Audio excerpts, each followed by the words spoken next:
రైతు బంధు పెట్టారు. కానీ ఇచ్చిన హామీలు ఇంటికో ఉద్యోగం కానీ అదేవిధంగా 3 ఎకరాల భూమి కానీ ఇచ్చిండ్రా? ఏమి చేయని వాళ్ళు మాట్లాడుతున్నారు. ఎందుకంటే వాళ్ళకు భయం పుట్టుకున్నది. మా పార్టీ ఉంటుందా పోతుందా? ఒకరి తర్వాత ఒకరు ఈనాడు కాంగ్రెస్ లో చేరుతా ఉన్నారు. కాంగ్రెస్ మీద అభిమానం పెరిగింది ప్రజలకు. ఇవాళ సోనియా గాంధీ తప్పనిసరిగా అమలు చేస్తుందనే నమ్మిక ప్రజల్లో ఉన్నది. ఆ నమ్మిక వీళ్ళు పూర్తి చేస్తే మా బీఆర్ఎస్ కు మరి నామరూపాలు ఉంటాయా పోతాయా అనే భయంతో రోజు ఏదో ఒకమితో ట్విట్టర్లో మాట్లాడడం అది న్యాయం కాదునా బాబు.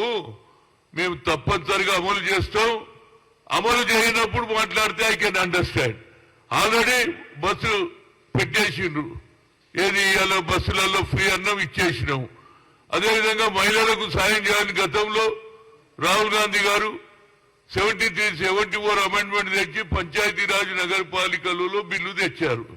ఇవన్నీ మేము చేసినాం. రేపు చేయబోతున్నాం. దానికి ఇలాంటి అలిగేషన్స్ బాగలేదు. ప్రజలు నవ్వుకుంటున్నారా బాబు? మీకు అర్థం చేసుకుంటారు. మీరు ఏం ట్విట్టర్లో చేసినా పేపర్లో చూసి అరే ఒకడు అడుగుతున్నాడు, అరే క్యాజీ बीआरएस वाले को अभी क्या चल दिया? आप लोग करते बोले तो इन लोग क्यों रोजाना बयानबाजी कर रहे అంటున్నారు. దాన్ని తగ్గించమని చెప్తున్నా. నేను బాలలాగా మాట్లాడాను. ఒక కల్చర్ లో మీకు 10 ఏళ్ళు మీరు ప్రభుత్వంలో ఉన్నారు. ప్రభుత్వంలో ఉండి ఈనాడు అపోజిషన్ మీద లేనిపోని అలిగేషన్స్ ఇంకా పనే కాలే. అదేవిధంగా కేంద్రంలో నరేంద్ర మోడీ గారు 2 కోట్ల ఉద్యోగాలు అన్నాడు, అది చేయలేదు. వీటికి అన్నిటికీ ఒకటే భయం చుట్టుకున్నది, అటు బీఆర్ఎస్ కు ఇటు బీజేపీకి.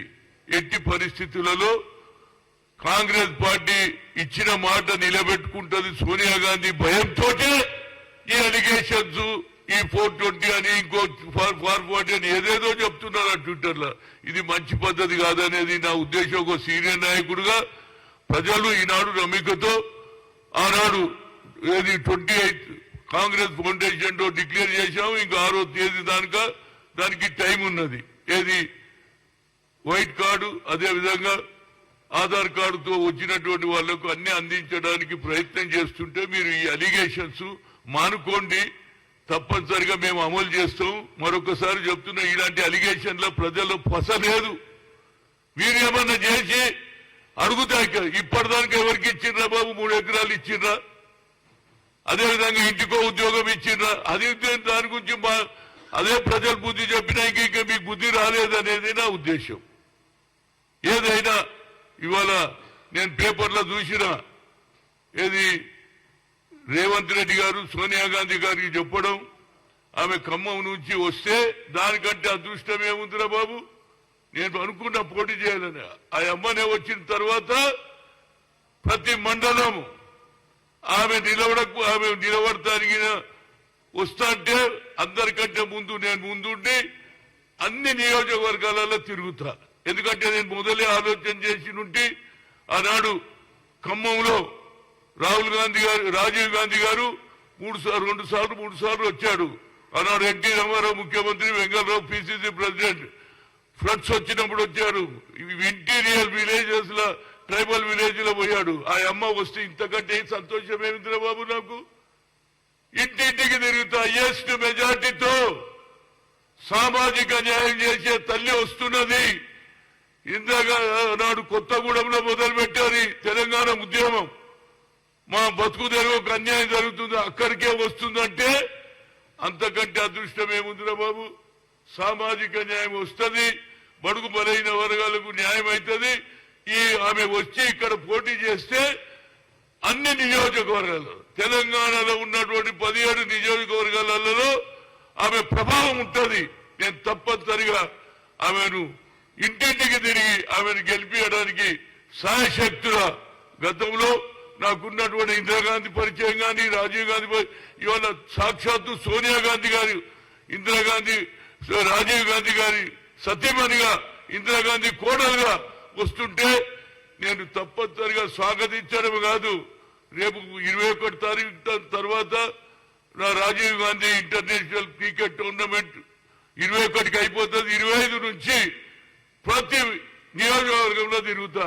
మా సోనియమ్మ వస్తుందిరా బాబు, అందరూ ఇంటి ఇల్లాదులు ప్రతి ఒక్కరు కూడా మన తెలంగాణకు న్యాయం చేసిన తల్లి, సామాజిక న్యాయం గురించి అడుగుతున్నటువంటి ఆయన ఏదైతే రాజీవ్ గాంధీ అడిగాడో అదేవిధంగా రాహుల్ గాంధీ కూడా అదే మాట్లాడుతుండు. క్యాచ్ వైస్ మనకు లాభం జరుగుతుంది.